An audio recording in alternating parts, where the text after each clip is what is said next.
Welcome to Calm Mind English. Some days, life does not feel terrible, but it still feels hard to carry. You wake up and nothing is clearly wrong, yet something inside you feels already tired. It can feel as if your whole life needs to be changed, even before the day has really begun. Maybe you have had this quiet thought before. I need to start over. I need a new place, a new job, a new version of myself. I need to escape this pattern because this pattern is making me feel small. But sometimes the problem is not your whole life. Sometimes the problem is the rhythm your life is moving in. A life can look normal from the outside and still feel heavy on the inside. You may have a place to live, work to do, people to answer, and responsibilities to handle. But if your days have no gentle shape, no steady beginning, no calm ending, and no space to recover, even a good life can start to feel like a cage.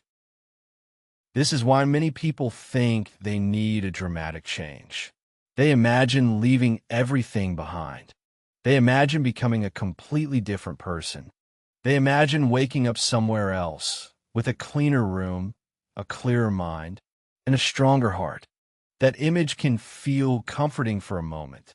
It gives the mind a way out. It tells you that the pain you feel today is not permanent. But after that moment passes, the same morning comes again. The same phone alarm rings. The same messages wait. The same dishes sit in the sink. The same body feels slow, and the same mind begins to whisper that you are behind. This is the quiet place where many people lose hope. They do not lose hope because they are weak. They lose hope because every day starts to feel like evidence that nothing is changing. You may open your eyes and already feel late. Before your feet touch the floor, your mind is checking what you did not finish yesterday.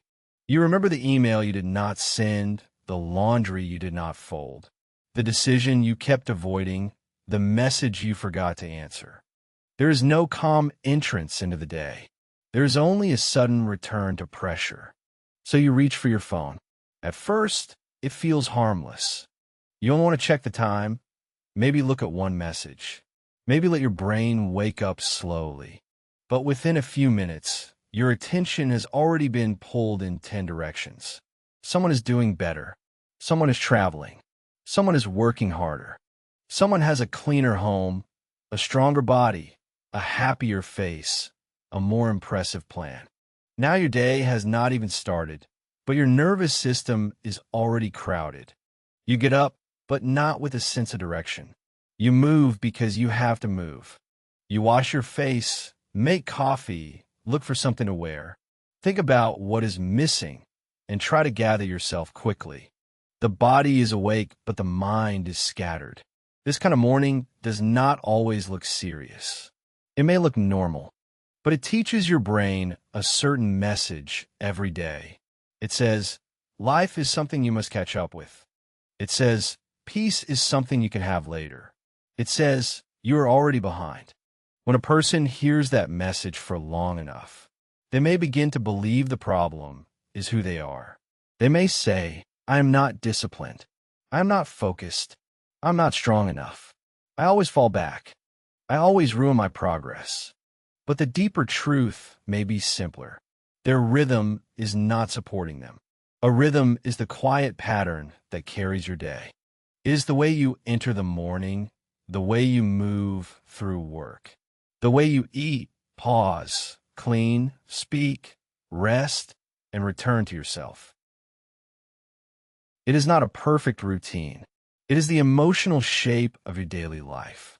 When that rhythm is broken, even simple things feel harder than they should. A small task feels like a mountain. A normal message feels like a demand. A little mistake feels like proof that you are failing. A messy room feels like a reflection of your mind.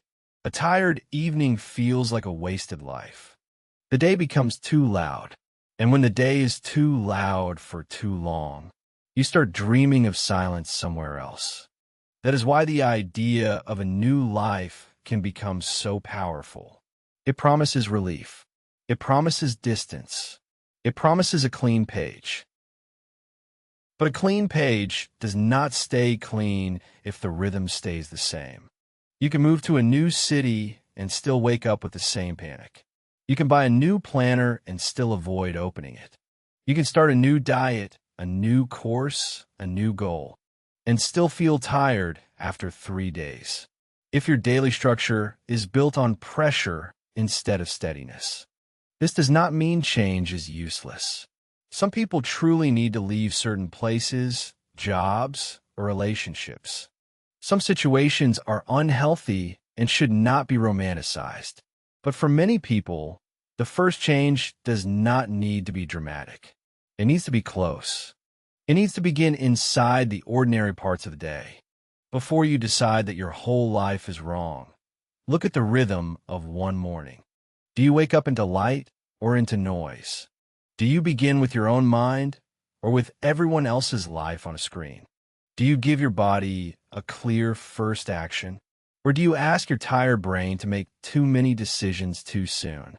Do you move into the day with one simple direction? Or do you carry every unfinished thing at once? These small questions matter because your life is not only made of big choices, it is also made of repeated entrances.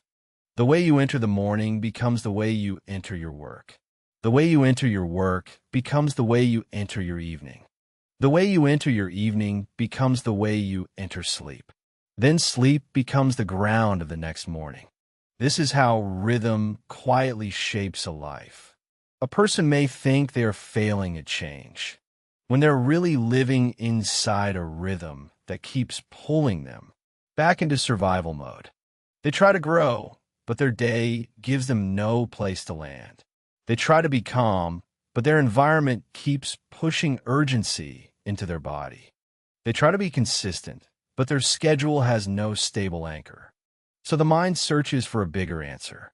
It says, maybe I need to become someone else. But maybe you do not need to become someone else.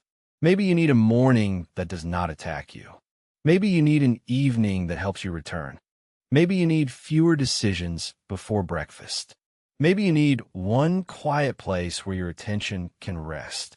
Maybe you need a rhythm that makes it easier to be the person you already want to be. This is a different way to think about self-improvement. It is quieter. It does not begin with shame. It does not demand that you destroy your old self and build a new identity overnight. It begins with the question, what is my day teaching me? If your day teaches you panic, you will become good at panic. If your day teaches you rushing, you will become good at rushing.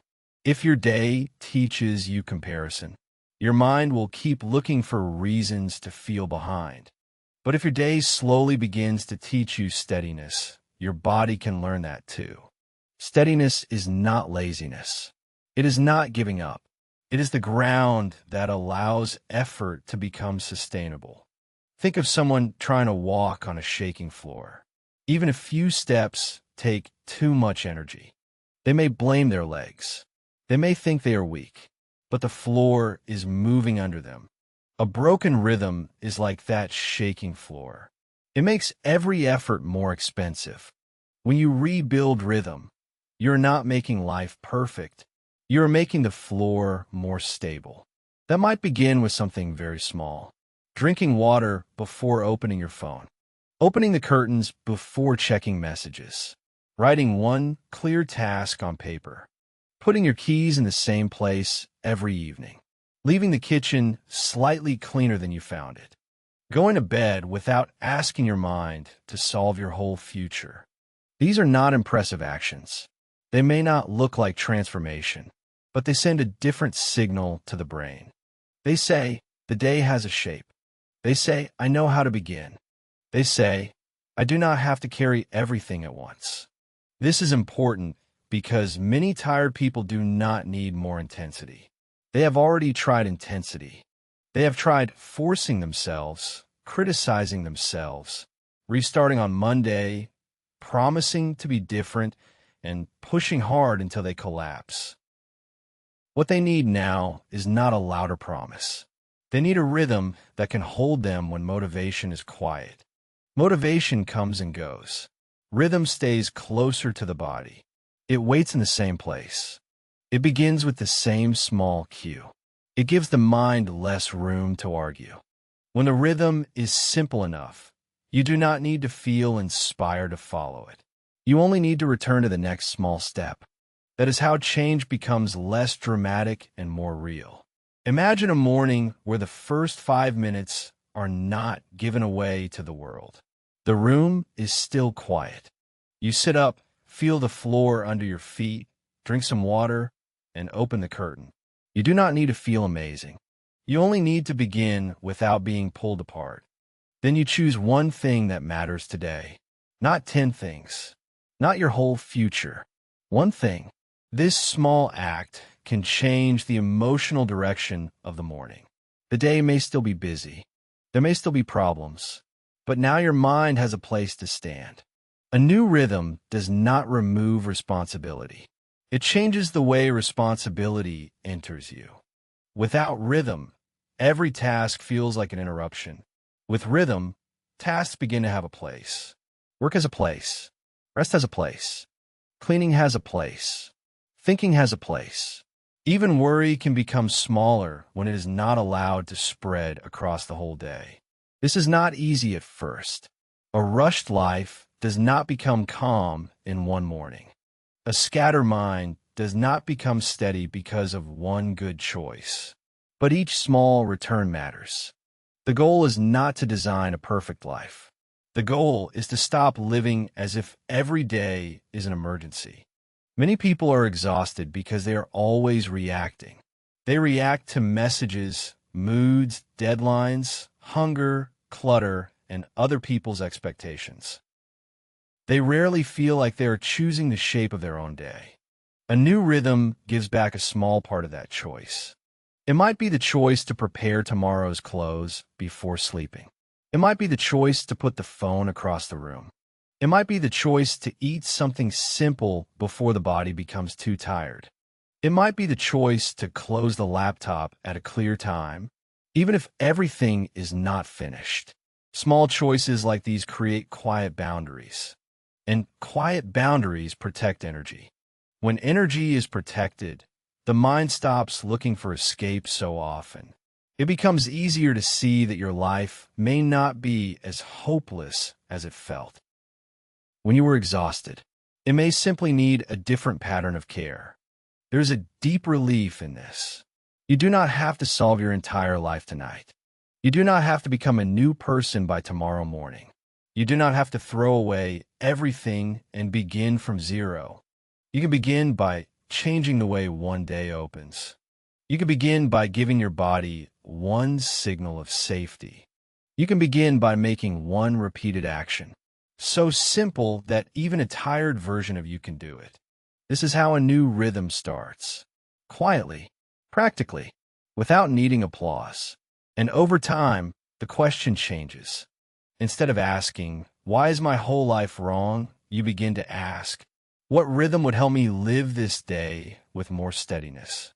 That question is smaller, but it is also more useful, because your life is not only waiting in the future. It is happening in the way you wake up, the way you move through the room, the way you answer pressure, the way you let the day end. A new life may sound powerful, but a new rhythm is something you can actually touch.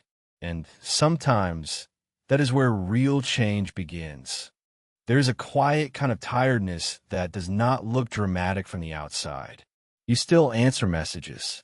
You still go to work. You still take care of the things that cannot be ignored. But inside, everything feels slightly too much. You come home, stand in the kitchen, and look at the small evidence of another unfinished day. A cup near the sink, food that needs to be warmed, a bag left by the door, a phone lighting up with reminders you do not want to open. Nothing is terrible in that moment, but nothing feels settled either. This is where many people begin to misread themselves. They think, "My life is wrong." They think, "I must have chosen the wrong path." They think, "Other people are living properly, and I am just failing quietly." But sometimes the deeper issue is not failure. It is rhythm fatigue. Rhythm fatigue happens when your days have no steady emotional pattern. Your body does not know when it is supposed to prepare, focus, slow down, or recover. Everything blends together. Work enters home. Home becomes another work area. Rest becomes scrolling. Sleep becomes a negotiation. Morning becomes a sudden alarm instead of gentle opening. When this happens for long enough, the mind begins to make one large conclusion from many small signals. It says, I cannot do this life anymore. That sentence can feel very convincing, but it may be too broad. Maybe you can do your life. You just cannot do this speed, this disorder, this constant switching, this lack of pause, this habit of treating every hour like it must absorb whatever the world throws into it. A person can love their family and still be exhausted by the rhythm of family life. A person can be grateful for work and still be worn down by the way work takes over their attention. A person can have good goals and still feel trapped by the daily structure around those goals. This is why guilt often appears. You tell yourself, I should be thankful. Other people have it harder. I have no reason to feel this tired. But the body does not recover because you compare your pain to someone else's pain. The nervous system responds to patterns. It responds to noise, pressure, sleep, movement, food, light, conflict, and the number of times it has to switch direction in one day. If the pattern is unstable, the body feels unstable. This does not mean your emotions are fake. The message may not be, leave everything. The message may be, stop living without a rhythm. Many people confuse intensity with progress. They wait until they feel desperate, then they try to change everything quickly. They make a strict plan, clean the whole room, delete apps, promise a new morning routine, and decide that this time will be different. For a few days, the new structure feels powerful. Then normal life returns. A child gets sick. Work becomes busy. Sleep is interrupted. One evening goes badly, and the whole plan feels ruined. Then shame comes in. It says, see, you cannot change. But the problem was not only discipline. The problem was that the plan had no kindness for real life. A true rhythm must be strong enough to guide you, but soft enough to survive an imperfect day. If your routine only works when you have perfect energy, it is not a rhythm. It is a performance. A rhythm is something you can return to after disruption. It allows missteps. It does not collapse because one night went wrong. Think about a quiet kitchen after work. You are tired. You do not want to think. You want relief. In that moment, your future depends less on motivation and more on what pattern is waiting for you. If the pattern is unclear, the easiest thing will win. The phone will win. The couch will win. The random snack will win. The late night delay will win. This is not because you are lazy. It is because your tired brain looks for the nearest path. A new rhythm creates a better nearest path. Maybe there is a simple meal you repeat on hard days. Maybe there is a place where your phone charges away from your bed. Maybe there is a small rule that says the first 10 minutes after coming home are not for decisions. These things reduce the emotional cost of living. When life has no rhythm, even small choices feel expensive. What should I eat? Where should I start? Should I clean first or rest first? Should I answer now or later? Why am I like this? Too many small decisions can make a person feel like their whole life is heavy. But often, the heaviness comes from the absence of clear, repeated patterns. This is why people feel better on days that have structure, even if the day is not easy. A busy day can feel manageable when it has a clear shape. A quiet day can feel draining when it has no shape at all. The mind needs some edges. It needs signals that tell it, this part is for beginning, this part is for doing, this part is for returning, this part is for closing. Without those edges, time becomes slippery. Hours pass, but the body does not feel guided. You may feel busy and aimless at the same time. That combination is deeply tiring. Another hidden cause is emotional carryover. When one part of the day does not close, it follows you into the next part. A difficult message in the morning stays in your chest through lunch. A mistake at work follows you into dinner. A messy room greets you when you're already overstimulated. An unresolved task sits in the background while you try to rest. The day may be over on the clock, but not inside your body. A healthier rhythm creates small closures. It does not solve everything. It simply gives your mind a way to mark transitions. Closing the laptop, washing one dish, writing tomorrow's first task on paper, turning off the main light, putting clothes in one place, saying, "This part of the day is done." These are not magical actions. They're signals. And signals matter because your brain is always learning from what you repeat. If every night ends in overstimulation, your brain learns that night is not safe for rest. If every morning starts with panic, your brain learns that waking up means pressure. If every break becomes a screen, your brain forgets how to recover without more input. A new rhythm teaches different lessons. Morning can mean slow entry. Work can mean focused effort with boundaries. Evening can mean return. Rest can mean restoration, not disappearance. This shift is practical, but it is also emotional. Because when your day has rhythm, you begin to feel less abandoned by your own life. You start to trust that there is a place to land. Many people are not asking for luxury. They are asking for a life that does not feel like it, is constantly pushing them from behind. They want to feel that the day has a handle, something they can hold, something simple enough to repeat when they are tired. That is why the answer is not always a bigger dream. Sometimes it is a smaller evening, a quieter morning, a cleaner corner, a consistent bedtime, a short walk at the same hour, a rule that work does not enter the bed, a meal that does not require emotional strength to prepare. Small rhythm is not small in its effect. It changes the emotional weather of the day. It lowers the number of times you have to fight yourself. It gives your body proof that life can have order without becoming strict. And when your body receives that proof often enough, your thoughts begin to soften. You may still have problems. You may still feel tired, but the tiredness becomes more understandable. It is no longer a verdict on who you are.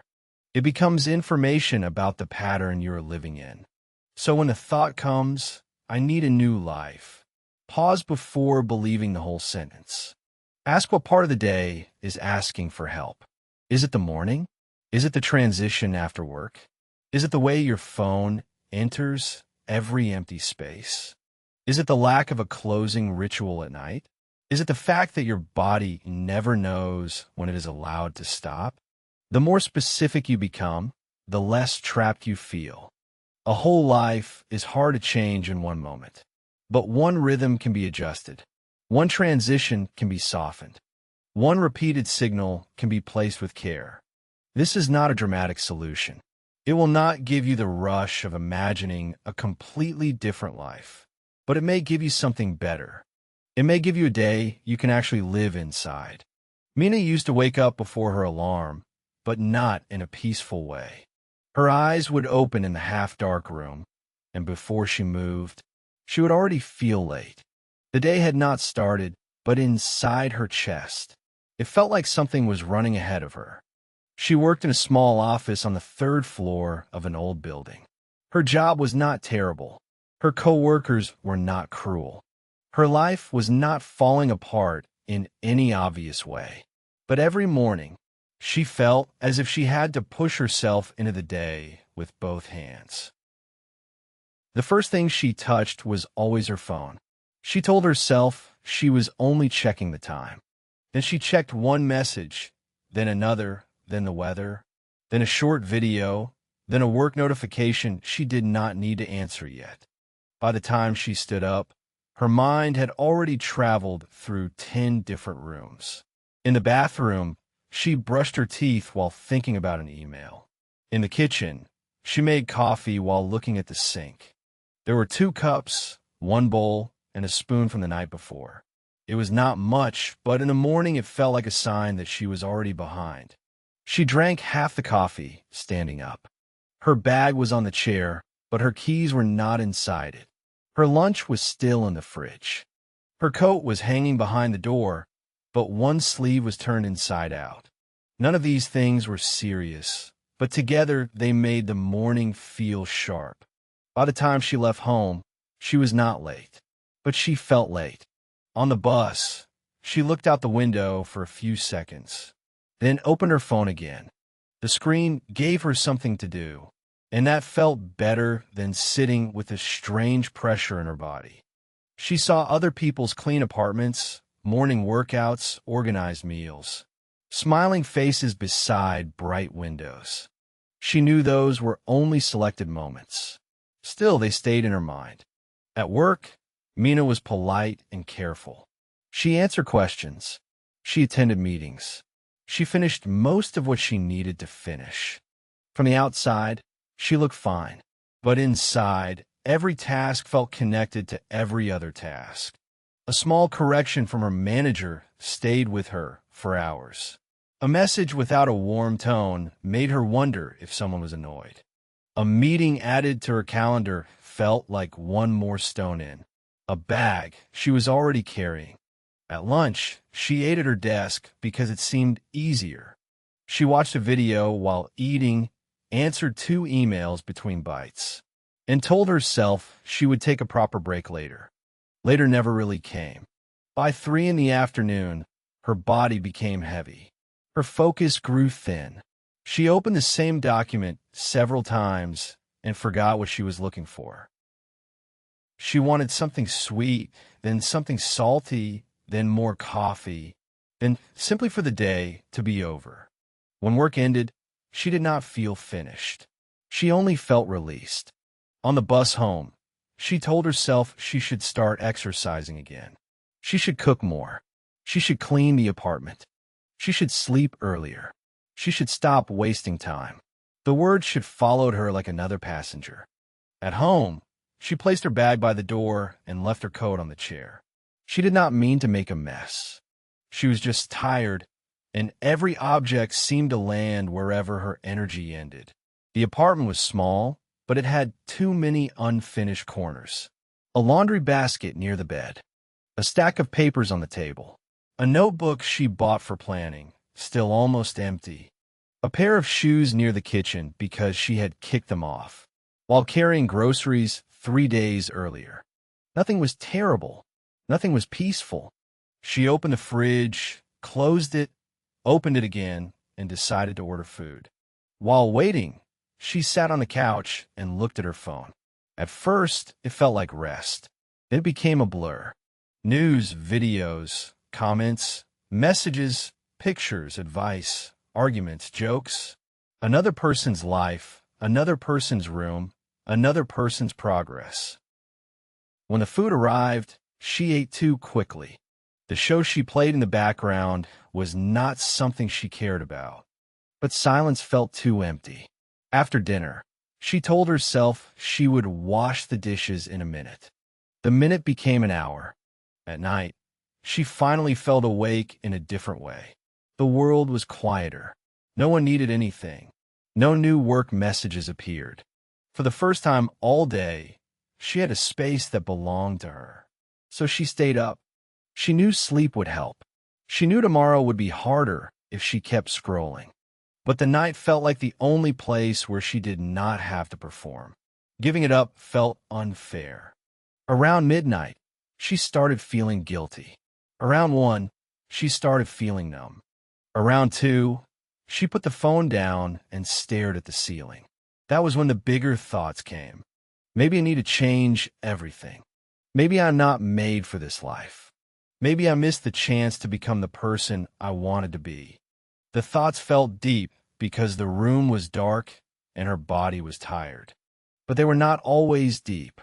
Sometimes they were the sound of a nervous system that had gone too long without a steady rhythm. The next morning, the same pattern began again. This was Mina's life for a long time. No disaster, no dramatic collapse, just a daily rhythm that quietly drained her. Then one Thursday evening, something small happened. She came home, put her bag down, and saw her coat still lying on the chair from the day before. For some reason, she did not feel angry. She did not tell herself she was lazy. She only looked at the chair and thought, "This is where my day keeps ending." The thought was plain, but stayed with her. The chair was not the problem. The coat was not the problem. The apartment was not the problem. The problem was that her energy had no place to land. Her day moved from pressure to collapse. And every object in the room showed that pattern. So she did not make a big plan. She did not promise to become a new person.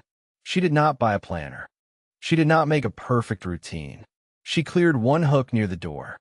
The next day, when she came home, she hung her coat there before doing anything else. It took less than 10 seconds. It did not change her life in a visible way, but it gave the evening a beginning. Bag down, coat on hook, shoes beside the mat. That was all.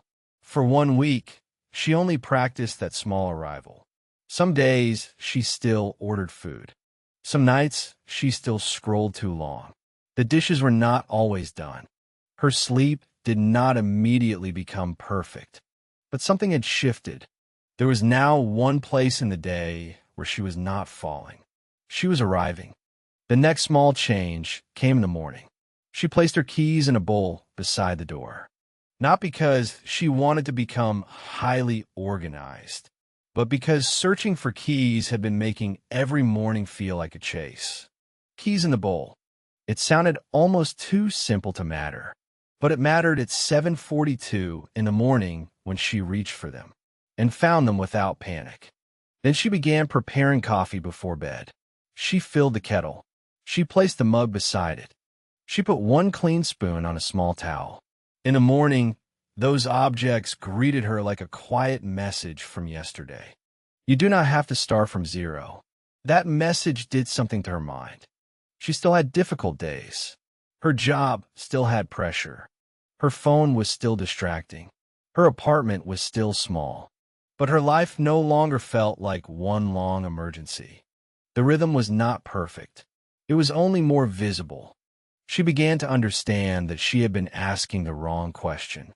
For months, she had asked, "What is wrong with my life?" But now she asked, "Where does my day lose me?" The answer was not one place. It was many small places. The morning lost her when the phone entered too early. Work lost her when lunch disappeared into emails. Home lost her when there was no arrival ritual. Night lost her when she treated exhaustion as freedom. She did not fix all of it at once. She chose one edge at a time. Before opening her phone in the morning, she opened the curtains. Before starting work, she wrote the first task on paper.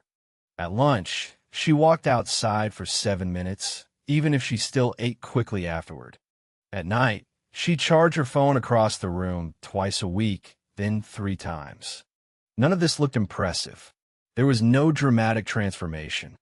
No perfect before and after. No sudden version of Mina who had everything under control. But there was a quiet difference. Her days began to have corners. Places where one part ended and another began. Places where her mind could understand what was happening.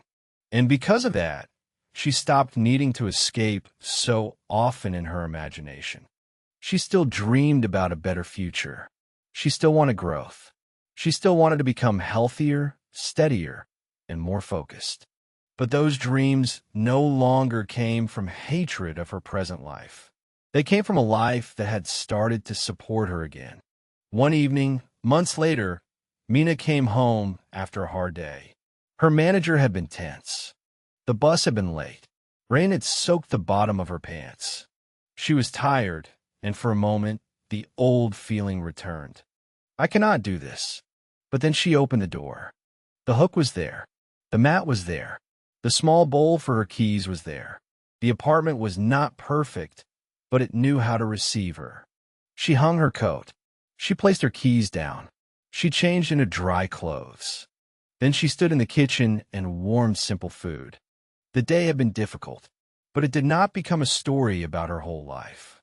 It was only a difficult day. That is what rhythm gave her. Not a new identity, not a perfect routine, not a life without stress. It gave her a way to return. And sometimes that is the beginning of real change. A life that gives you a few places to return can slowly become a life you do not feel desperate to leave. A tired body can make a normal life feel heavier than it really is. Sometimes the problem is not that your dream is gone. Sometimes the problem is that your body has been living without a steady rhythm for too long. Your mind may be trying to solve everything, but your body is asking for something simpler. It is asking for sleep that arrives at a similar time. It is asking for light in the morning. It is asking for food before the energy drops too low. It is asking for movement before stress becomes trapped in the chest, shoulders, and jaw. When these things are missing, your thoughts become louder. Small problems feel personal. A message that would normally feel neutral can feel cold. A normal delay can feel like proof that nothing is working. This is why a broken rhythm can look like a broken life. Imagine lying in bed at night after a long day. The room is dark, but your mind is still bright. You remember a mistake from the morning. You think about a bill, a conversation, a task you forgot, and something you need to do tomorrow. Your body is tired, but your brain keeps moving. This is not always because you are anxious by nature. Often it is because your nervous system never received a clear signal that the day was ending. The phone was still bright. The messages kept coming. The lights stayed strong. The mind kept switching from one thing to another. So when the body finally lies down, it does not know how to land. A healthy rhythm gives the body signals. Morning light tells the brain the day has started.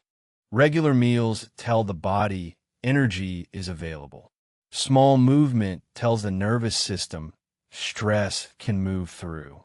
Evening quiet tells the mind nothing more needs to be chased right now. Without these signals, life becomes one long, unfinished page. You wake up already tense because yesterday never fully ended. You work with half your attention because your body is still recovering from the night before.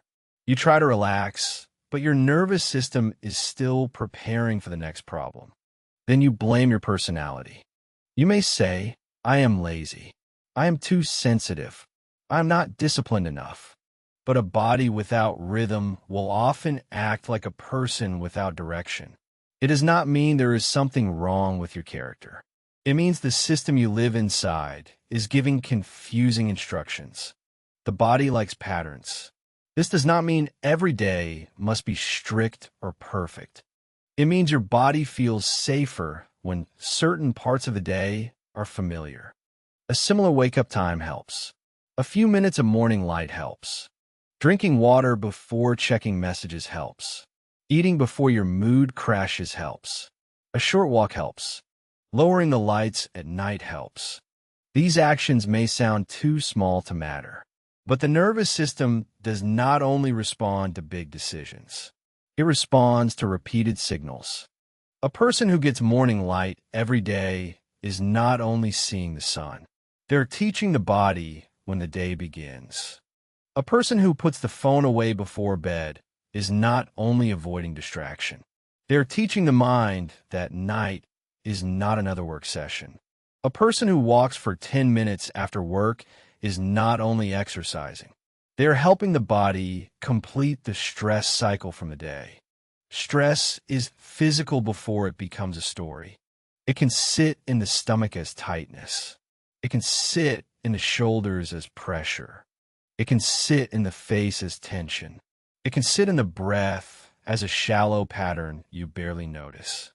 When the body carries this for many days, the mind starts searching for a reason. It may decide that your whole life is wrong. It may tell you that you need to quit everything, move somewhere else, become someone else, and start completely over. Sometimes change is needed, but many times the first change is much closer. You need to help your body feel one day at a time again.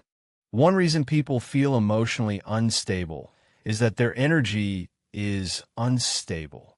They skip breakfast, drink coffee on an empty stomach, work for hours without moving, and then wonder why their mind becomes harsh in the afternoon. The body is not a machine that runs on intention. It runs on care, timing, and recovery. If your energy drops every day at the same time, your thoughts may also become darker at the same time. If your sleep is broken, your patience may become thinner. If your body never moves, stress may stay inside longer than it should. This is not weakness. It is biology. Your brain uses your body as information. When your muscles are tense, your brain may read the world as unsafe. When your heart is racing, your brain may search for danger. When your breathing is shallow, your thoughts may become faster. That is why calming your life sometimes begins with calming the body. A new rhythm does not need to be complicated. You can begin by choosing one steady morning signal and one steady evening signal. In the morning, open the curtains before looking at your phone. At night, place one object in its place before going to bed. These are small actions, but they tell your body that the day has shape. Shape matters. When a day has no shape, everything feels mixed together. Work enters rest. Rest becomes guilt. Night becomes planning. Morning becomes recovery from the night. The body has no clear doorway between one part of life and another. A rhythm creates doorways. There is a doorway into the day. There is a doorway out of work. There is a doorway into rest. These doorways do not need to be dramatic. They can be simple and quiet. Changing clothes after work can be a doorway. Washing a cup and leaving the sink clear can be a doorway. Taking a short walk around the block can be a doorway. Turning off one bright light can be a doorway. The point is not to create a perfect routine. The point is to help your nervous system understand where it is. Many people try to change their life by making promises to the mind. They say, tomorrow I will be different. Tomorrow I will be focused. Tomorrow I will stop wasting time. But the mind alone gets tired. The body needs evidence. It needs repeated, physical proof that life is becoming more stable. A glass of water at the same time. A notebook in the same place. A small walk after the same daily moment. A bedtime signal that repeats often enough to become familiar. This is how rhythm becomes trust. The body begins to believe that the day will not attack from every direction. The mind begins to believe that rest is allowed. Energy begins to return in quiet ways. You may not feel inspired right away, but you may feel less scattered. Less scattered is a real beginning. There's also a quiet relationship between rhythm and self-respect. When your body is ignored for too long, you can begin to feel like your own life is not being cared for. You may still be working hard, helping others, and meeting responsibilities, but inside, you feel abandoned by your own routine. A new rhythm is a way of returning to yourself without making a loud announcement. It says, I will not treat my body like an afterthought. It says, I will give my day a beginning and an ending. It says, I will stop asking my mind to carry what my body was, never given support to hold. This kind of change is not exciting at first. It may even feel too ordinary. But ordinary things are often the things that make a life livable. Sleep is ordinary. Light is ordinary. Food is ordinary. A clean surface is ordinary. A slow walk is ordinary. A quiet evening is ordinary. But when these ordinary things disappear, The soul starts to feel homeless inside its own schedule. So before you decide that everything needs to be replaced, look at the rhythm your body is living in. Look at your mornings. Are they rushed, dark, and full of noise before your feet fully touch the ground? Look at your afternoons. Are they built on pressure, caffeine, and ignored hunger? Look at your evenings. Do they help you return to yourself? Or do they keep you half connected to every problem? These questions are not meant to create guilt. They are meant to make the invisible visible. Because once you can see the rhythm, you can adjust it. You do not have to fix your entire life tonight. You can simply give your body one clearer signal. Dim the room a little earlier. Put the phone away for a few minutes before sleep. Prepare water beside the bed. Step outside in the morning, even briefly. Small signals become familiar. Familiar signals become safety. Safety gives the mind room to think clearly again. And when the mind becomes clearer, life may not look as impossible as it did before. You may find that you did not need a new identity. You needed a steadier body. You needed a day with edges. You needed rest that was not interrupted by constant stimulation. You needed rhythm, not as a rule to obey, but as a quiet structure that holds you when motivation is low. A calm life is not built only in the mind. It is built in the nervous system, in the muscles, in the way morning arrives, in the way night is allowed to close. When your body begins to trust the day again, your thoughts often soften. And from that softer place, change becomes less violent. It becomes less like escaping yourself, and more like finally giving yourself a life your body can live inside. Sometimes the desire for a new life begins in a very small room. It begins at a desk with old cups on it. It begins beside a chair covered with clothes. It begins in a kitchen where the counter is never fully clear. And every time you walk in, you feel a little more tired before you even start. A messy space does not mean you're lazy. It does not mean your life is falling apart. It often means your attention has been carrying too much for too long, and your environment has started to repeat that pressure back to you. You wake up and see unfinished things. You come home and see more unfinished things. You try to rest, but the room is quietly asking for decisions. Where should this go? When will I clean that? Why did I leave this here again? Even when you're sitting still, the space can keep speaking. This is why rhythm is not only about time. It is also about place. A better rhythm needs a place that helps you return to yourself, even in a small way. Many people try to change their mood by forcing their thoughts to be better.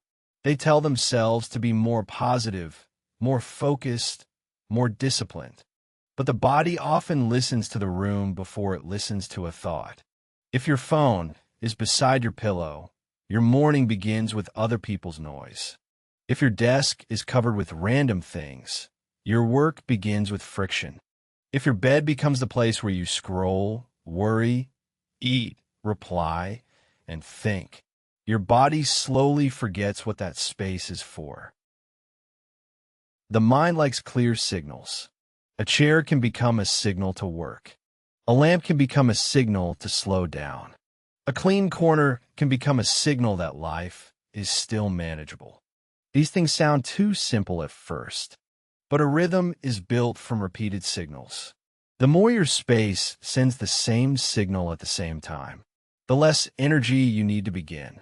Think about a person who wants to read more at night. They buy books, save quotes, and make a plan. But the book stays on a shelf across the room, while the phone stays beside the bed. Every night, the body reaches for what is closer. This is not a moral failure. This is design.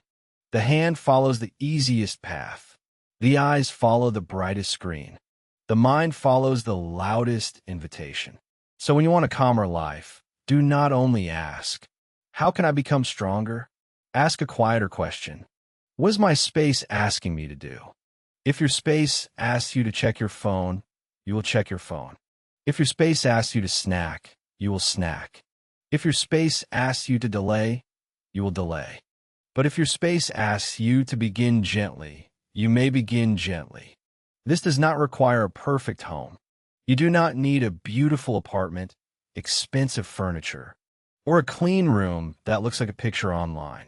A useful space is not the same as a perfect space. A useful space lowers resistance. It makes the next right action easier to see. Maybe your first change is not cleaning the whole room. Maybe it is clearing one surface, one small table, one part of the desk, one side of the bed. That small, clear place becomes a quiet anchor. When everything else feels unfinished, one area says, "Here, you can start." There is something powerful about one clear surface. It gives the mind a place to land. When the whole room is messy, the brain has no visual rest. It keeps scanning. It keeps noticing. It keeps collecting small problems. But one clear space gives your attention a boundary. This is enough for today. Start here. Place your notebook here. Put your water here. Let this be the place where the day becomes simple again. The same idea works with your digital space. A phone can become a room. A laptop can become a hallway full of open doors. Too many tabs, too many messages, too many saved videos, too many unfinished ideas. The mind walks through all of it and feels strangely tired. You may not call it clutter because it has no physical weight, but your attention still carries it. When you open your laptop and see 10 windows, your body remembers 10 unfinished directions. When you open your phone and see notifications from 5 different apps, your mind starts reacting before it chooses. A new rhythm often requires fewer open doors. Close what you are not using. Move the apps that steal your morning. Turn off the alerts that do not deserve your nervous system. Put the tools you need in front of you, and move the tools that pull you away a little farther. Distance matters. A phone in another room is different from a phone in your hand. A snack inside a cabinet is different from a snack on the table. A journal on your pillow is different from a journal buried in a drawer. The rhythm of your life is shaped by these small distances. This is why self-respect can begin with placement. You place things where they support the person you are trying to become during an ordinary day. You put your walking shoes near the door, because tomorrow morning you may not feel inspired. You put a glass beside the sink, because drinking water should not require a search. You lay out clothes before bed, because the morning version of you deserves one less decision. These actions are small, but they carry a message. I'm not waiting for a perfect mood. I am making the next step easier. I'm helping myself before the hard moment arrives. That is a quiet form of care. Many people only clean when they feel ashamed. They wait until the room becomes too much, then attack everything at once. They throw things away, rearrange furniture, make a big promise, and feel temporary relief. Then the rhythm returns. The room slowly becomes heavy again because the system did not change. A better approach is less dramatic. Choose one reset point in your day. Maybe before dinner, you clear the counter. Maybe before sleep, you return 3 things to their place. Maybe before work, you open only the one document you need first. The goal is not to control everything. The goal is to give your day a few places where order returns. A rhythm needs return points. Without return points, life keeps spreading. One task spreads into the evening. One message spreads into bedtime. One small mess spreads across the room. One hard mood spreads across the whole day. A return point interrupts the spread. It says, "We come back here." This is why an evening reset can feel so calming. You are not trying to fix your entire life at night. You are simply preparing the next morning to be less harsh. A sink with fewer dishes. A desk with one clear space. A bag prepared near the door. A small note with the first task written down. These things do not solve every problem, but they reduce the feeling that tomorrow is already waiting to attack you. Your environment can either make tomorrow heavier or make tomorrow gentler. There's also an emotional side to space. Some rooms hold old versions of you. A pile of papers can hold months of avoidance. A drawer can hold decisions you did not want to make. A closet can hold a body image you have been fighting. A desk can hold memories of starting and stopping. So when you clean, you may feel more than dust. You may feel regret. You may feel frustration. You may feel a strange sadness about how long you have been tired. That does not mean you should stop. It means the space has been carrying emotional history. Move slowly. Do not turn cleaning into punishment. Do not use the room as evidence against yourself. Treat it as a record of a season that asked too much from you. Then begin with one kind action. Throw away what is clearly trash. Fold one piece of clothing. Put one document in one folder. Clear one corner. Let the action be small enough that your body does not resist it. The first goal is not beauty. The first goal is motion without pressure. Once motion begins, energy often follows. Not always quickly and not always dramatically. But the room starts to feel less frozen. The mind starts to believe that change does not have to arrive as a storm. It can arrive as 10 quiet minutes. It can arrive as one shelf. It can arrive as a chair that is finally empty. When your physical space supports your rhythm, you stop needing as much willpower. You're no longer fighting the room every day. The morning becomes easier because the first things are visible. The evening becomes calmer because rest has a place. Work becomes clearer because your tools are not buried under yesterday. This is not about becoming a person who always has a clean home. Life is not that neat. Children make mess. Work gets busy. Laundry returns. Dishes return. Papers return. The point is not to prevent disorder forever. The point is to create a way back. A healthy rhythm does not mean everything stays perfect. It means you know how to return without shame. You return to the clear surface. You return to the evening reset. You return to the shoes by the door. You return to the simple note. You return to the small space that reminds you, I can begin from here. This is how the environment becomes a partner instead of a burden. You may still have hard days. You may still feel tired. You may still want to escape sometimes.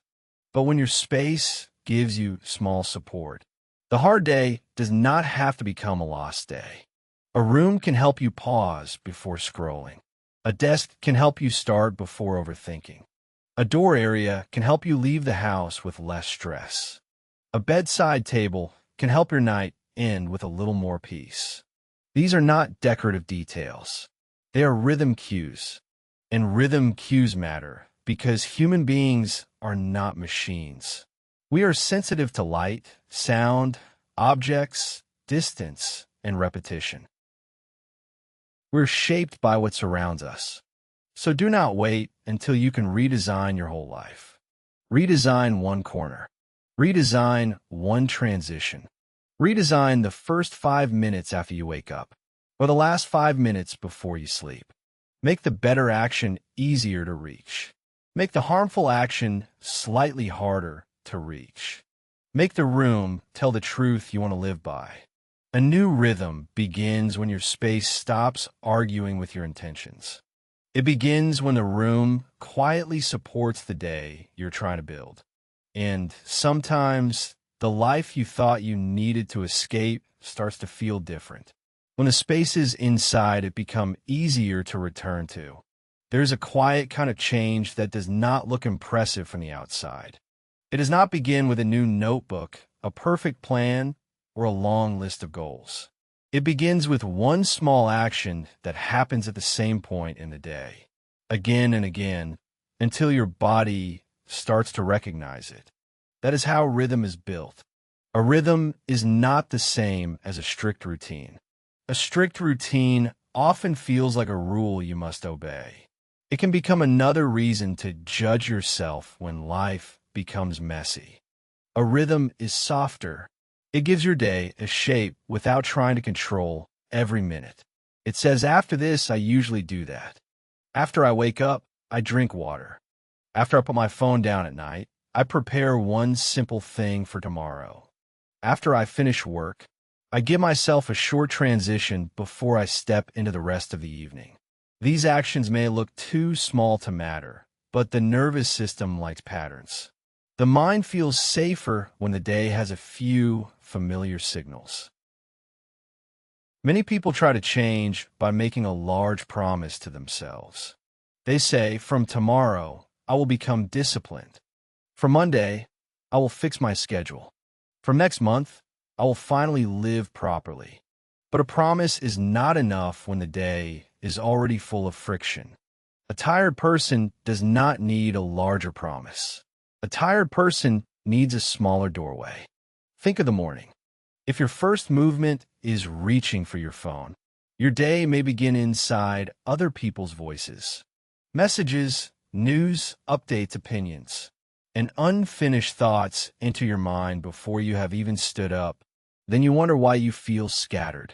The problem is not that you are weak. The problem is that the first cue of your day is pulling your attention away from your own life.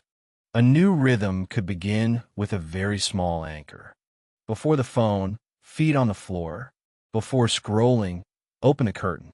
Before answering the world, notice the room you are in. This is not meant to be a perfect morning routine. It is simply a signal. Your body learns this is how we begin. The same thing can happen at night. Many people do not actually end the day. They just collapse into sleep after being pulled by screens, chores, worries, and random thoughts. The body lies down, but the mind is still open. The day has no clear ending. So the brain keeps working. It reviews conversations. It remembers small mistakes. It creates tomorrow's problems before tomorrow has arrived. An evening anchor gives the mind a closing signal. It can be very simple. Wash one cup. Put your keys in the same place. Write down one task for the morning. Lay out one piece of clothing. Turn off one bright light. These are not magical actions. They're ordinary signals that tell your brain the day is moving toward rest now. The power is not in the action alone. The power is in repeating it at the same doorway of the day. A doorway is a moment where one part of life changes into another. Waking up is a doorway. Leaving the house is a doorway. Coming home is a doorway. Finishing work is a doorway. Sitting down to eat is a doorway. Go to bed is a doorway. Most people lose rhythm because these doorways are unprotected. They wake up and rush. They come home and immediately disappear into noise. They finish work, but their mind stays at work for hours. They go to bed, but the phone keeps the day alive. A stable life is often built by protecting the doorways. You do not have to control the whole day. Control the transition. When you come home, give yourself 10 quiet minutes before you start solving everything. Take off your shoes. Put your bag down. Wash your hands. Change your clothes. Let your body understand that one part of the day has ended. This small transition matters. Without it, the stress from one place walks into the next place with you. Work enters the kitchen. Traffic enters the conversation. One difficult message enters the whole evening.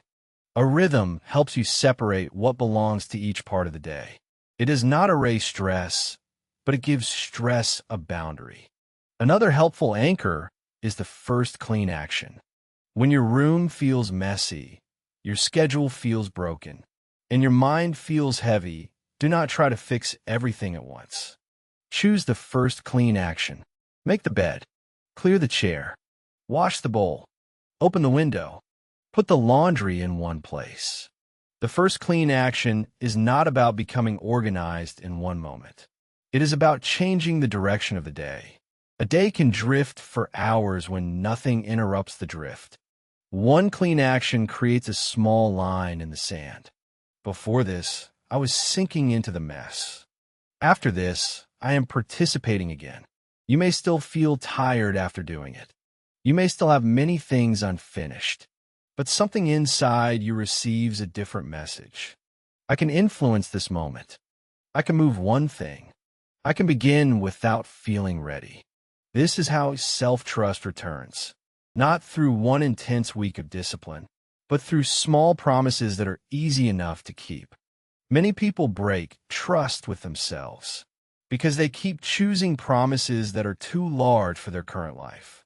They plan a 2-hour morning routine when they're already short on sleep. They promise to exercise every day when their evenings are unstable. They decide to change their entire diet when their kitchen is not prepared for it. Then they fail, and the failure becomes another story about who they are. But the problem was not their character. The promise was too heavy.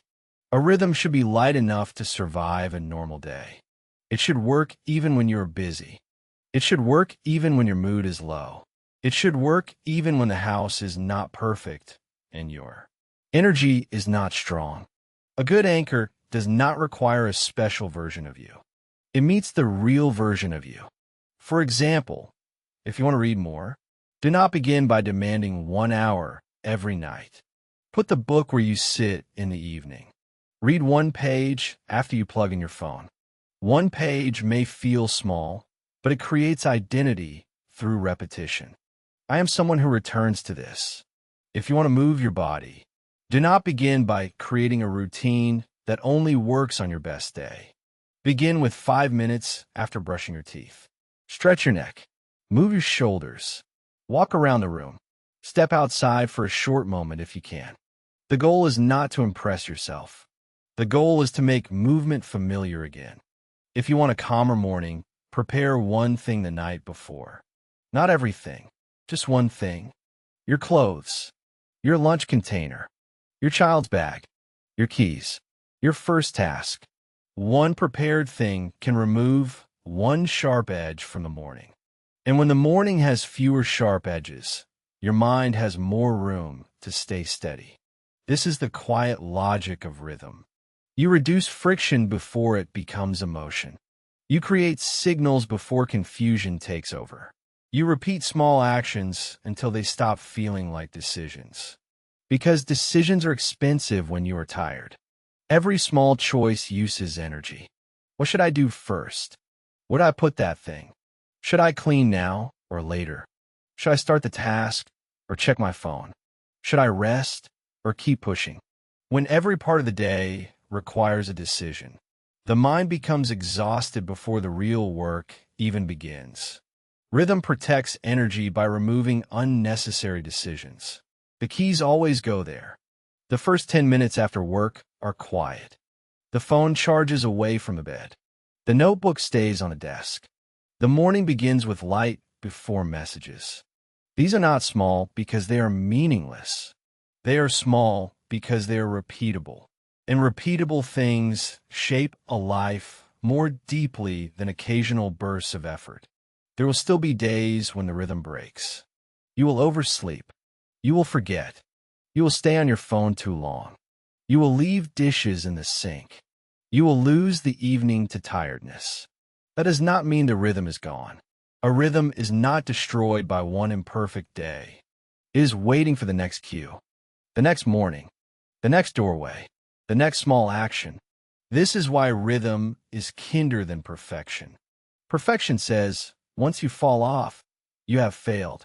Rhythm says, return at the next repeatable moment. You do not need to punish yourself back into order. You need to lower the step until you can take it again. When life feels unstable, choose one anchor for the morning and one anchor for the evening. Keep them simple enough that you almost cannot refuse them. In the morning, open the curtain before the phone. At night, write one line about tomorrow. That is enough to begin. Do this for a few days, and you may notice something subtle. Your life may not look completely different. The same responsibilities may still be there. The same work, the same family needs, the same bills, the same unfinished plans. But the day may feel less shapeless. You may feel less thrown around by every mood. You may begin to trust the small structure you have created. And from that structure, larger changes become possible. Not because you force yourself into a new identity, because you gave your real life a rhythm it could actually hold. There's a quiet kind of change that does not look impressive from the outside. No one may notice it at first. There may be no big announcement, no new identity, no sudden decision that makes everything different by morning.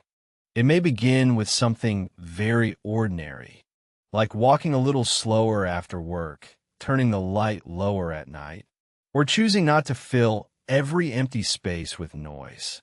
This kind of change can feel too small when you're tired of your life. When you're overwhelmed, the mind often wants a strong answer. It wants to say, I need to move somewhere else. I need to become someone else. I need to erase this whole version of my life and start again. But sometimes the part of you asking for a new life is actually asking for a steadier day. It is not always your whole life that is broken. Sometimes your rhythm has become too harsh for your nervous system to carry. You wake up in a rush, move through the day in reaction, eat without noticing, work without landing, rest without truly resting, and sleep with your mind still open like a bright screen. After enough days like this, even a normal life can start to feel unbearable. A life can be full of good things and still feel heavy. If there is no rhythm holding it together, you may have a place to live, people around you, work to do, and plans for the future, but your inner world may still feel scattered. The problem is not always that your life has no meaning. Sometimes the meaning is buried under speed. When the day has no shape, the self begins to feel lost. This is why a slow walk can sometimes feel like a small return. Not because walking solves everything, but because it gives your body a clean pattern. One step, then another. The eyes move from the ground to the street, from the street to the sky, from the sky back to the body. The world becomes simple for a few minutes. During that walk, you may notice how much pressure you have been carrying without naming it. You may realize that you have been treating every normal task like an emergency. A message arrives, and your body tightens. A small delay happens, and your mind starts judging your whole future. A simple mistake becomes proof that you are falling behind. This is not because you are weak. It is because your rhythm has trained your body to expect pressure.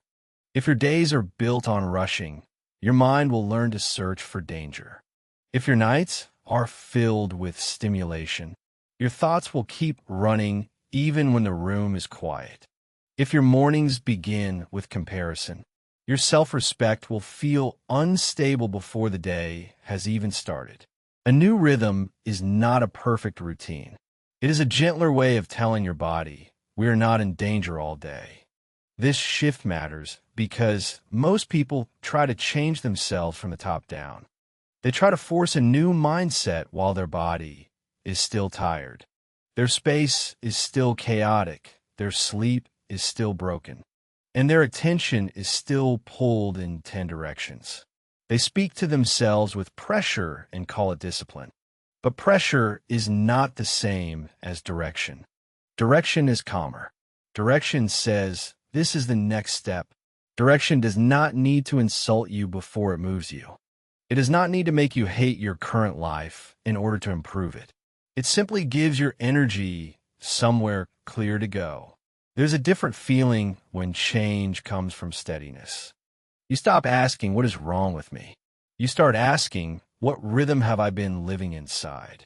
You stop seeing every tired morning as a personal failure.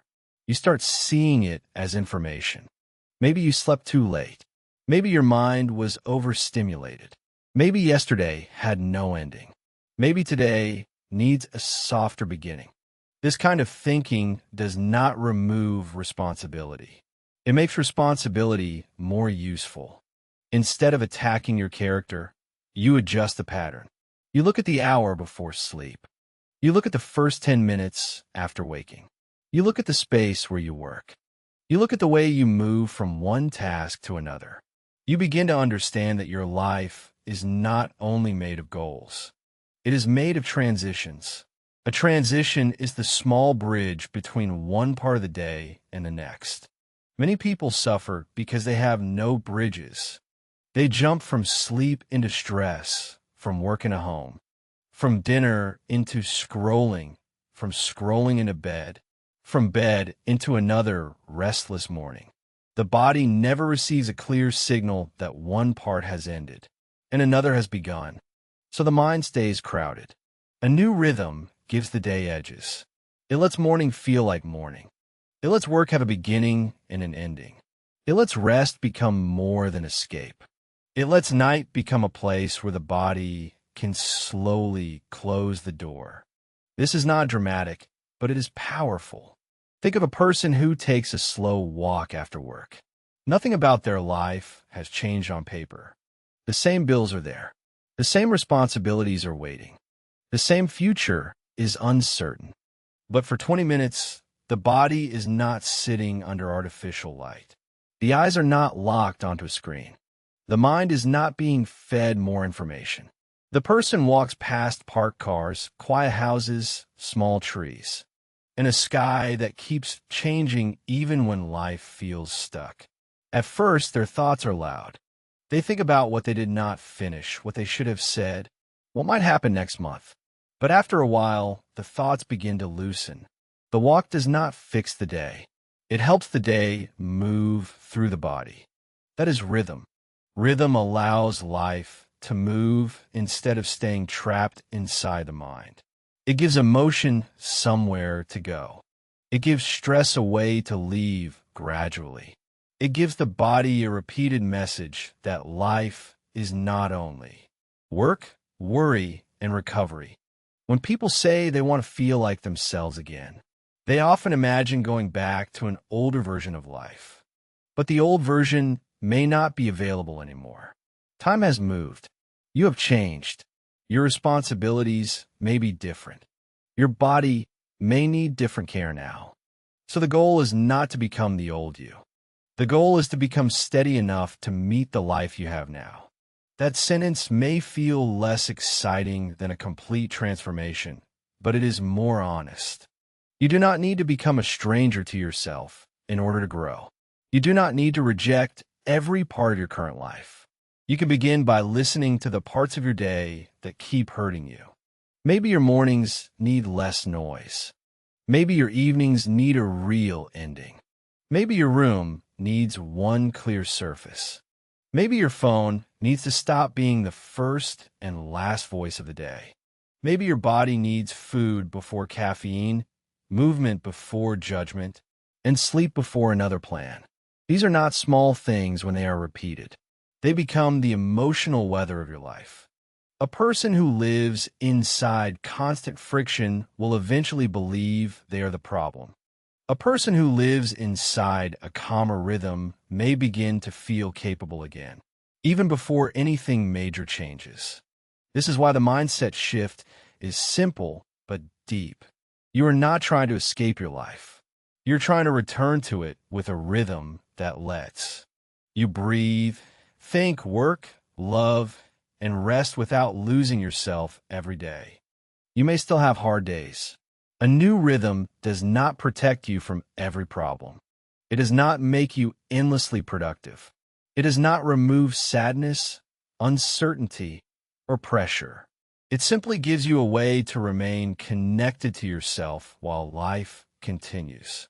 And that connection changes how you move. You become less dramatic with yourself. You stop turning every difficult day into a verdict. You stop saying, "I always ruin everything," just because one evening fell apart. You stop believing that tiredness is proof of failure. You begin to see your life in smaller, more workable pieces. This morning was rushed, but tonight can be slower. This week was messy, but one corner of the room can be cleared. This month felt heavy, but tomorrow can begin with one stable action. A stable action is not meant to impress anyone. It is meant to tell your nervous system that you are participating. in your own life again. It may be preparing clothes for tomorrow, washing one cup, writing one task on paper, opening the window in the morning, or walking without headphones for 10 minutes. The action matters less than the message beneath it. The message is, I am not abandoning myself. Not in a loud way, not in a perfect way, just in a real way. When you understand this, self-improvement becomes quieter. It stops being a performance of becoming better. It becomes the practice of becoming more available to your own life. You do not need to constantly chase a future version of yourself who finally deserves peace. You can build a rhythm that gives the current version of you a place to stand. That place may be simple: a morning table with a glass of water, a short walk after work, a notebook beside the bed, a room that is not perfect, but a little clearer than yesterday, a night that ends before your mind becomes too tired to be kind. From the outside, it may not look like much, but inside, something begins to settle. The day starts to feel less like a storm you have to survive, and more like a path you can walk. You may still move slowly, but slow movement with direction is different from being stuck. A new rhythm does not demand that you become someone else. It asks you to come back to your life with more care, more structure, and less punishment. It asks you to notice where your energy leaks out. It asks you to build small points of steadiness into places where chaos used to enter. And over time, those points begin to hold you. Not all at once, not perfectly, but enough for you to feel the difference. You may still have the same name, the same room, the same work, and the same responsibilities. But when your rhythm changes, your experience of life can change. The same morning can feel less hostile. The same evening can feel less empty. The same future can feel less impossible. That is the quiet power of rhythm. It does not erase your life. It helps you live inside it again. Tonight, the idea becomes practical. Not big, not complicated, just practical enough to meet you where you are. Because a new rhythm is not something you understand once and then magically live forever. It is something you design in small pieces, then return to when life becomes noisy again. Start with tomorrow. Do not try to redesign your entire future in one night. That kind of planning can feel exciting for a moment, but it often becomes too heavy by morning. The mind creates a perfect version of life. Then the real day arrives with dishes, messages, tiredness, work, children, traffic, bills, and small interruptions. Then the plan breaks and shame enters. A better way is to build one clean rhythm for one ordinary day. Think about tomorrow morning. Not the whole morning, only the first few minutes. Ask yourself what kind of signal your body usually receives when the day begins. Does it receive light or darkness? Does it receive water or caffeine first? Does it receive silence or a phone screen? Does it receive movement or immediate pressure? The first signal matters because it teaches the body what kind of day it is entering.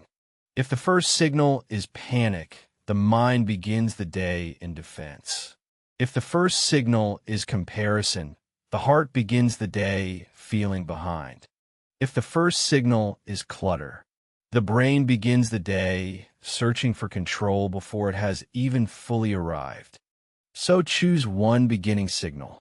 It may be placing a glass of water beside the sink. It may be opening the curtain before touching your phone. It may be sitting on the edge of the bed for 30 quiet seconds before standing up. It may be writing one sentence on paper. Today, I will do the next clear thing. This is not a magic phrase. It is a direction. Then choose one anchor for the middle of the day. The middle of the day is where many rhythms collapse. Morning energy fades. Messages multiply. Tasks become tangled. The body becomes hungry, stiff, and overstimulated. The mind starts to believe the entire day is slipping away. even when only a few hours have passed. An anchor is a small action that brings you back. It could be a real lunch away from the screen. It could be standing outside for 5 minutes. It can be stretching your shoulders before starting the next task. It can be closing every extra tab and choosing one thing to finish. It can be looking at your hands for a moment and letting your body know where it is. The point is not to make the day perfect. The point is to stop disappearing inside the day. When you have no anchor, the day pulls you from one demand to another. You answer, react, worry, rush, delay, and recover. By evening, you may not know where your energy went. You only know that you feel used up. A middle anchor says, I'm still here. Then choose one ending signal. Many people do not really end the day. They simply run out of energy. They keep scrolling, thinking, checking, eating, cleaning, planning, worrying, and waiting for exhaustion to shut everything down. The body goes to bed, but the mind is still working under the surface. A day needs an ending, not a perfect evening routine, not a long list of calming activities, just one clear signal that tells the body, the active part of the day is closing now. You can prepare tomorrow's clothes. You can write one task for the morning. You can wash one plate instead of the whole kitchen. You can dim one light. You can place your phone away from the bed. You can close the laptop and say, this is enough for today. The words matter less than the boundary. Without a boundary, the day keeps entering the night. Work enters rest. Worry enters sleep. Other people's voices enter your last thoughts. Then morning arrives, and you feel tired before anything has happened. This is how rhythm is rebuilt. One beginning signal, one middle anchor, one ending signal. That may sound almost too simple, but simple is not weak. Simple is what the tired mind can actually use. When life feels heavy, you do not need a complicated system that collapses as soon as you miss one step. You need a rhythm that can bend and still remain.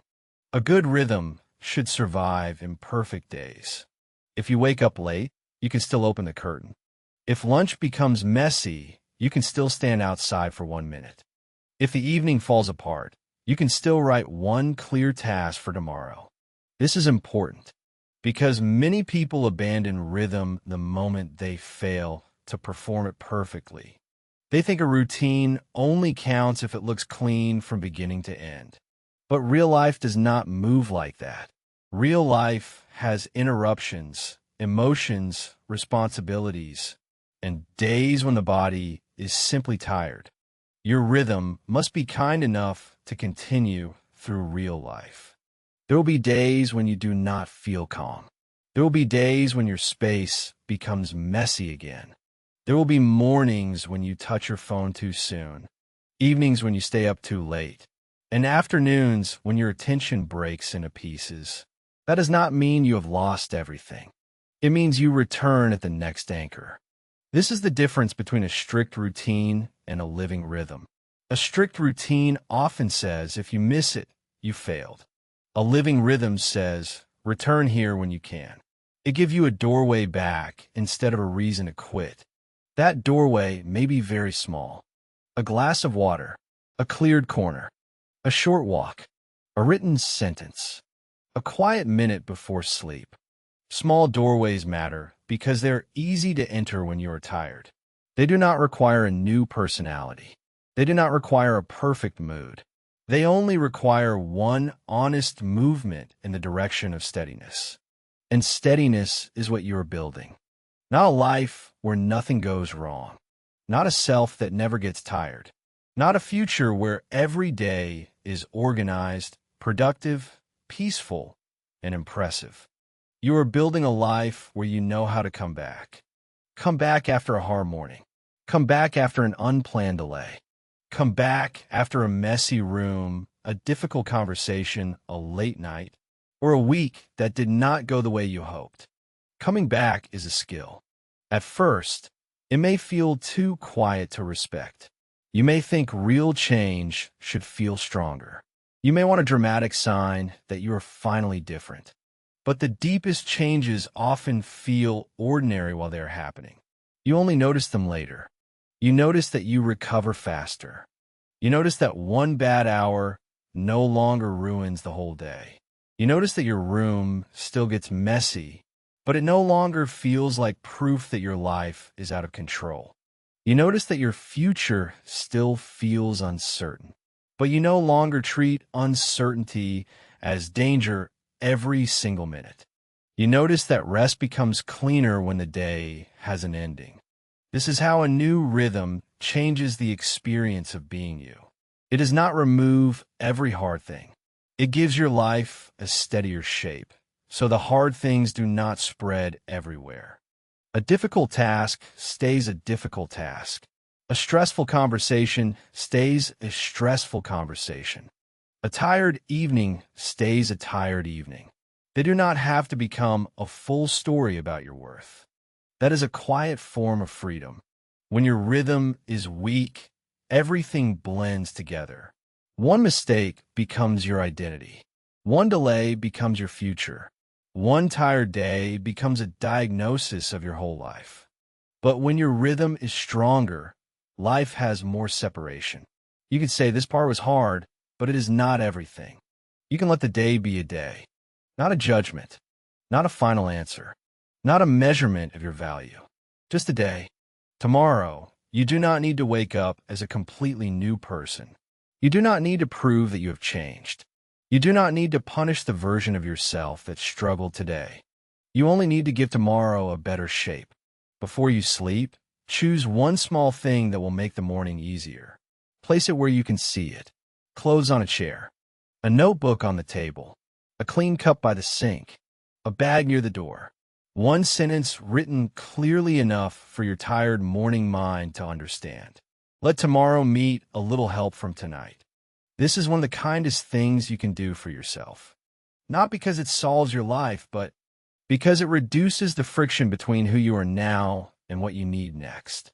It tells the future version of you, I did not forget you. That is rhythm. A quiet agreement between today and tomorrow. A way of living that does not depend on panic. A way of improving that does not begin with self-rejection. A way of returning to your own life without needing to destroy it first. You do not need a new life just because this one has become heavy. You may need softer mornings, clearer endings, fewer open loops, more honest rest, and small anchors that bring your attention back to the present. You may need a rhythm that treats you like a human being, not a machine. So tonight, do one small thing. Prepare one object for tomorrow. Clear one surface. Write one task. Move one thing out of your way. Then let the day close. Picture a quiet room at night. A chair beside the bed. Tomorrow's clothes folded over it. One small note on the table. The rest of the room is not perfect, but one part is ready. That is enough for tonight. A life can begin to feel different when one day has a kinder shape. And one small rhythm, repeated gently, can become a place where you learn to live again.